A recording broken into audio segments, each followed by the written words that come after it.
Pour vous, Autocassette passe au crible les tout derniers modèles de voitures.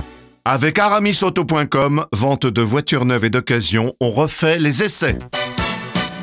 Bonjour à tous, on refait les essais avec Jean-Luc Moreau. Bonjour Jean-Luc, votre auto sur RMC chaque dimanche matin et le magazine Automoto. Jean-Michel Normand, bonjour Jean-Michel. Bonjour. Le quotidien Le Monde et Cédric Fréau, bonjour Cédric. Bonjour François. Le quotidien Les Échos et POA, Petites Observations Automobiles.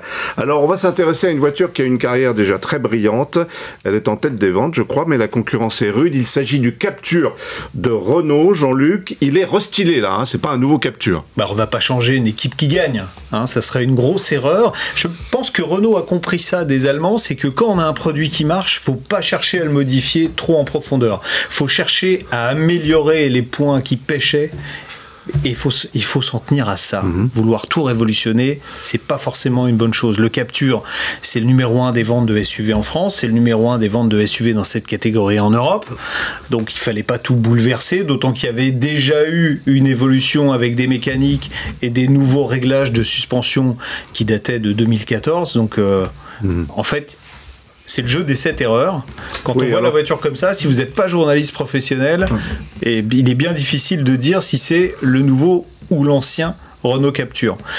On peut le voir si on est du dessus. Pourquoi ? Parce que il y a des nouvelles options qui sont arrivées sur cette nouvelle version qui n'étaient pas disponibles auparavant. En particulier, le toit vitré transparent qui fait un carton sur le 2008. Donc, bien évidemment, Renault a encore retenu la leçon et propose sur cette nouvelle génération de Captur ce toit vitré transparent. En revanche, et ça c'est très étonnant de la part de Renault, le freinage automatique d'urgence n'est pas proposé, il y a plus d'équipements qui sont proposés sur cette version, mais vous n'avez pas ça, ce qui est un argument de vente de la concurrence, donc il faudra voir si ça n'est pas un handicap par la suite. Alors sur le plan mécanique, on l'a dit, le châssis n'a pas été modifié, il évolue pas, il est reconduit à l'identique par rapport à la version 2014, les trains roulants avaient en effet été revus. Pourquoi ? Parce que la première génération était un petit peu raide, en particulier aux places arrière, et c'est vrai que ce genre de voiture à vocation familiale, la tenue en virage n'est pas fatalement la préoccupation numéro 1 des acheteurs. Donc il vaut mieux avoir un petit peu de souplesse, quitte à perdre légèrement en précision.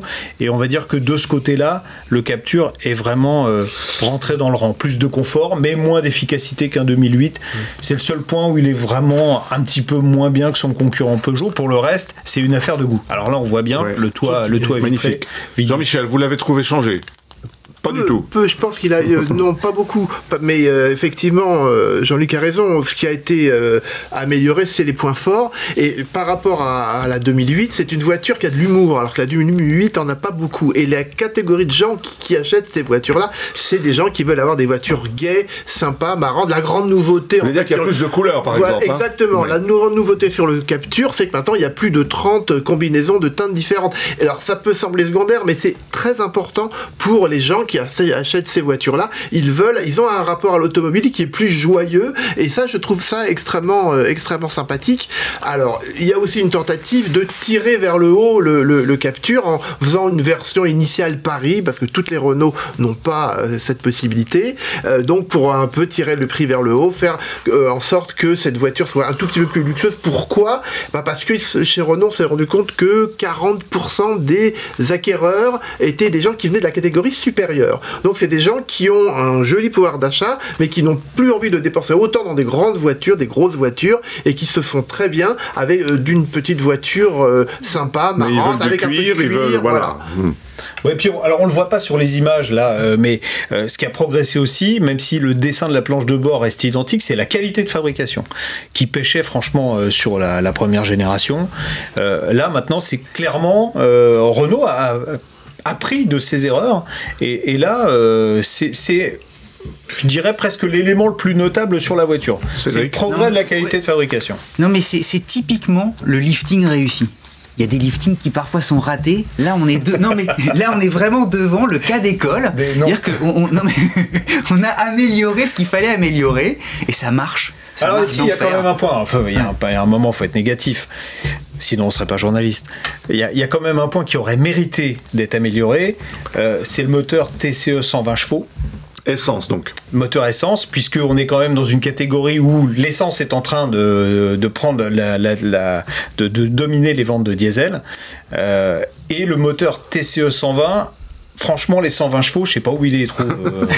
Moi, je les ai pas trouvés. Ouais. Si on prend l'équivalent chez PSA, le PureTech 110 chevaux, il a autrement plus de dynamisme que ce moteur 120 chevaux. Bon, certes, il est un petit peu plus rugueux, il est plus bruyant, mais il a du peps, alors que ce moteur TCE 120, franchement... ce qui est un peu embêtant, c'est que c'est un problème général chez Renault, qui a sans doute investi ailleurs, dans l'électrique, ou peut-être même dans le diesel, mais pas beaucoup, mais pas assez dans l'essence. Et aujourd'hui, les moteurs essence de Renault sont quand même un peu en deçà de la concurrence. Moi, je rajouterais aussi sur les bémols, je trouve que cette voiture se standardise un petit peu trop, c'est-à-dire qu'elle rentre complètement dans l'allure et dans le design du reste de la gamme Renault. Ça, c'est un tout petit peu appauvrissant. De loin, vous vous demandez si c'est un Scénic, si c'est un... Et ça, pour une voiture qui avait une vraie originalité, je trouve que c'est un tout petit peu dommage Est-ce que Renault en a profité pour augmenter les prix ou pas ? Un tout petit peu. Ça reste raisonnable. Compte tenu de l'équipement. Alors, ce qu'on n'a pas dit non plus, c'est que le système de navigation est plus réactif que l'ancien, mais c'était pas difficile, parce que franchement, Renault. Mais on n'a pas la belle tablette des talismans ou des. Hein, voilà. pas encore.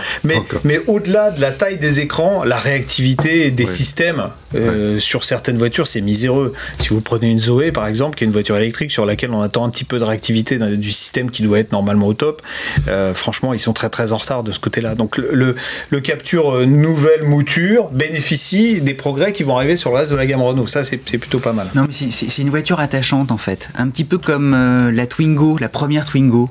Et ça avait disparu dans la gamme Renault et tout à coup ils ont un modèle comme ça emblématique, populaire au plus noble sens du terme, et c'est lui. Et c'est lui, il réussit à toucher à la fois les particuliers mais aussi les entreprises. Et ça, c'est rare d'avoir un modèle qui peut jouer sur les deux tableaux. Je sais que les ventes aux entreprises, elles sont formidables avec le Captur. Voilà, on lui souhaite de rester en tête des ventes en France comme en Europe. C'était le Captur de Renault. Pour vous, Autocassette passe au crible les tout derniers modèles de voitures. Avec aramisauto.com, vente de voitures neuves et d'occasion, on refait les essais.